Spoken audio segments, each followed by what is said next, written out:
Agama Islam merupakan agama yang dianut oleh mayoritas bangsa Indonesia. Agama Islam telah berhasil mendominasi bangsa Indonesia hingga masuk ke dalam urutan teratas sebagai negara dengan jumlah populasi muslim terbanyak di dunia. Tetapi, kalian penasaran gak sih, bagaimana agama Islam masuk ke dalam bangsa Indonesia?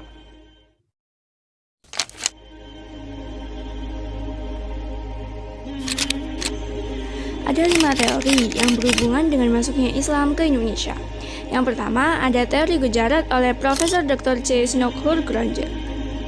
Teori ini mengatakan bahwa agama Islam masuk ke Indonesia itu dari Gujarat. Snokhur Gronger yakin bahwa tidak mungkin Islam masuk ke Indonesia langsung berasal dari Arabia tanpa melalui ajaran tasawuf di Gujarat, India. Namun, teori ini memiliki kelemahan, yaitu tidak menjelaskan secara rinci antara masuk dan berkembangnya Islam di wilayah Samudra Pasai yang merupakan daerah pertama penerima agama ajaran Islam. Yang kedua, ada teori Mekah oleh Profesor Dr. Buya Hamka. Teori ini mengatakan bahwa Islam masuk ke Nusantara pada abad ke-7 Masehi saat ditemukannya pemukiman saudagar Arab di wilayah pantai barat Sumatera. Pada teori ini dapat disimpulkan bahwa Islam dibawa masuk ke Indonesia oleh para saudagar tersebut. Teori ini membantah pendapat tentang Samudra Pasai merupakan tempat asal masuknya Islam. Yang ketiga, ada teori Persia oleh Profesor Dr. Hussein Jadiningrat. Teori ini mengatakan bahwa Islam masuk ke Indonesia dari Persia dan bermazhab Syiah dikarenakan cara mengeja bacaan huruf Al-Quran di Jawa Barat yang menggunakan ejaan Persia. Teori ini dianggap lemah karena tidak semua penggunaan sistem baca tersebut di Persia termasuk sebagai penganut Syiah. Terlebih lagi dengan adanya fakta bahwa mayoritas muslim di Jawa Barat bermazhab Syafi'i sekaligus berpaham aswaja bukan penginut Syiah.